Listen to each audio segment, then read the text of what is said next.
First time ಅಲ್ಲ. ಬೇರೆ MP ಯಾರಾದ್ರೂ ಬಂದಿದ್ದಾರಾ ಅಂದೆ?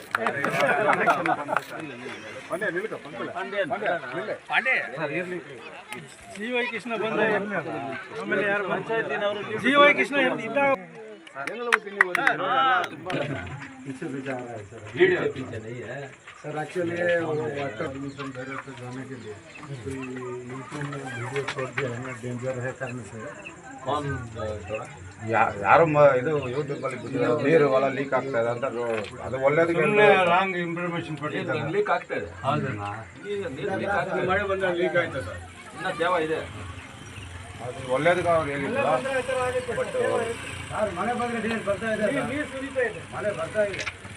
ಅದಕ್ಕೆ ಸರ್ ಆ ಕಡೆ ಒಂದು ಐಟ್ ಇದೆ, ಆ ಕಡೆ ಒಂದು ಮಾತ್ರ ಒಂದು ನಿಮಿಷ उतना जगह है क्या?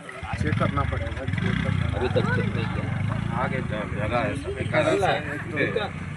ಆವಾಗಿಂದ ಏನು ಮಾಡ್ತಾರೆ ತೋರಿಸ್ಬೇಕಾಗಿಲ್ಲ. ಹೇಳಿದ್ದೀನಿ ಮುಂದೆ ಇದೆ ಜಾಗ ಅಂತ. ತೋರಿಸಿದ್ಯಾ? ಇಲ್ಲ ಫಸ್ಟ್ ಇದು ನೋಡೋಣ. ಇಲ್ಲೇ ಇದೆ ಸರ್, ಮುಂದೆ ಹೈಟ್ 5.5 मीटर रहेगा वो बॉक्स ये का हाइट. गाड़ी लॉरी पर भी पास हो सकता है. लॉरी सब फोर व्हीलर कार को देख लेते. सर इसका हाइट लेके लेवल लेने के बाद ही पता चल जाएगा कौन सा ये का करना ट्रक पड़ता वो सब छोड़ना नहीं ट्रक में सिर्फ कार को एम्बुलेंस जाना एम्बुलेंस कार को जाके एम्बुलेंस भी आ जाता है है. लेवल लेने के बाद फिजिबिलिटी चेक करने के बाद ना कितना हाइट. ತಿಂಗಳು ಮುಂಚೆ ಬಂದ್ಬಿಟ್ಟು ಇಲ್ಲಿ ಒಂದು ಬ್ರಿಡ್ಜ್ ಇತ್ತು, ಅದನ್ನ ಬಂದ್ಬಿಟ್ಟು ರೈಲ್ವೆ ಅವರು ಮುಚ್ಚಿಬಿಟ್ರು. ಕಾರಣ ಕೇಳಿದ್ರೆ ಈ ಥರ ಇದು ನೀರು ಹೋಗೋಕ್ಕೆ ಮಾತ್ರ ಆ ಮನುಷ್ಯಗಳು ಯಾರು ಓಡಾಡಬಾರ್ದು ಅಂತ ಮುಚ್ಚಿಬಿಟ್ರು. ಅದಕ್ಕೆ MP ಸಾಹೇಬ್ರ ಹತ್ರ ಒಂದು 2 ತಿಂಗಳು ಮುಂಚೆ ನಾನು ಲೆಟ್ರ್ ಕೊಟ್ಟೆ.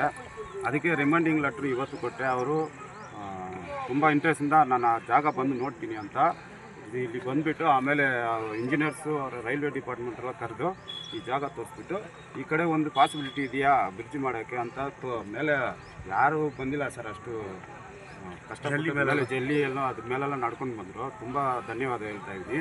ಅದೇ ಥರ ಬ್ರಿಡ್ಜ್ ನಮ್ಗೆ ಮಾಡಿಕೊಟ್ರೆ ಯಾವತ್ತೂ ನಿಮ್ಗೆ ಚಿರನೂರಾಗಿರ್ತೀವಿ ಸರ್. ನಾವು 4 ನಮ್ಮ ಪಾಂಡ್ಯನ್ ಆಮೇಲೆ ಗಾಂಧಿ ಅವರು ಈ ರೈಲ್ವೆ ಕ್ರಾಸಿಂಗ್ ಒಂದು ಬೇಕು ಅಂತ ಏನು ಕೇಳ್ತು ಬೆಳಿಗ್ಗೆ.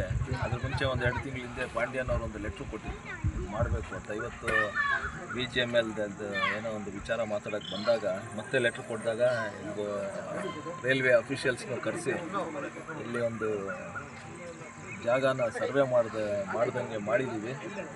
ಗೌರ್ಮೆಂಟ್ ನಮ್ಮ ರೈಲ್ವೆ ಅಫಿಷಿಯಲ್ಸ್ಗೆ ಅದನ್ನು ಸರ್ವೆ ಮಾಡಿ ಇಲ್ಲೇನಾದರೂ ಅಂಡರ್ ಪಾಸ್ ಮಾಡೋಕ್ಕಾಗುತ್ತಾ ಅಂತ ಒಂದು ಪ್ರಪೋಸಲ್ ನೋಡಿ ಅಂತ ಹೇಳಿದ್ದೀನಿ. ಸರ್ವೆ ಮಾಡಿ ಒಂದು 3-4 ದಿನದಲ್ಲಿ ಹೇಳ್ತೀವಿ ಅಂದಿದ್ದಾರೆ. ಅಕಸ್ಮಾತ್ ಏನಾದರೂ ಆದರೆ ಆ ಪ್ರಪೋಸಲ್ ಒಂದು ಇಲ್ಲಿ ಅಂಡರ್ ಪಾಸ್ ಮಾಡಿ ಈ ಕಡೆಯಿಂದ ಇದೇನಿದು ಸೌತ್ ಟೈಮ್ ಬ್ಲಾಕ್ ಕಡೆಯಿಂದ ಆ ಕಡೆ ಮೈನ್ ರೋಡ್ ಸ್ವಾಮಿನಾಥಪುರ ಈ ಕಡೆಯಿಂದ ಆ ಕಡೆ ಒಂದು ಮೇನ್ BM ರೋಡ್ ಕನೆಕ್ಷನ್ ಮಾಡೋಕ್ಕೆ ಒಂದು ವ್ಯವಸ್ಥೆ ಮಾಡೋಕ್ಕೆ ಪ್ರಯತ್ನ ಮಾಡ್ತೀವಿ ಅಂತ ಹೇಳೋಕ್ಕೆ ಇಷ್ಟಪಡ್ತೀನಿ. ಬಟ್ ಏನೋ ಒಂದು ನೀವು ಈ ಬಾಧೆ ಬೀಳ್ತಾ ಇದ್ದೀರೋ ನೋಡಿದ ಮೇಲೆ ಗೊತ್ತಾಯಿತು. ಅಕಸ್ಮಾತ್ ಏನಾದರೂ ಸಡನ್ನಾಗಿ ಮೆಡಿಕಲ್ ಎಮರ್ಜೆನ್ಸಿ ಏನಾದರೂ ಬೇಕು ಅಂದಾಗ ಅವಾಗ ಯಾರು ಹೋಗೋಕ್ಕಾಗಲ್ಲ, ಮತ್ತೆ ಊರು ಸುತ್ತಾಡ್ಕೊಂಡು ಹೋಗ್ಬೇಕು. ಅದಕ್ಕೆ ನೋಡೋಣ ನಮ್ಮ ಪ್ರಯತ್ನ ಎಷ್ಟಾಗುತ್ತೋ ಅಷ್ಟು ಮಾಡಿದ್ವಿ. ಬಟ್ ಫಸ್ಟ್ ಸರ್ವೆ ಮಾಡಿ ಫೀಸಿಬಿಲಿಟಿ ರಿಪೋರ್ಟ್ ಕೊಡಲಿ ನಮ್ಮ ರೈಲ್ವೆ ಡಿಪಾರ್ಟ್ಮೆಂಟ್ ಅವರು. ಅದು ಬಂದಮೇಲೆ ಮುಂದೆ ಏನು ಮಾಡಬೇಕು ನೋಡ್ಕೊಂಡು ಮಾಡಿ.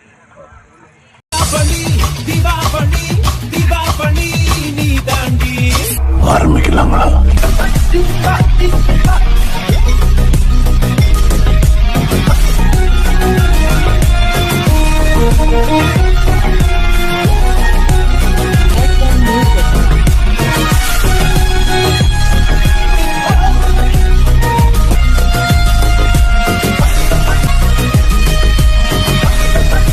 தரம் என்றும் நிரந்தரம், தரம் என்றும் நிரந்தரம், தரம் என்றும் நிரந்தரம்.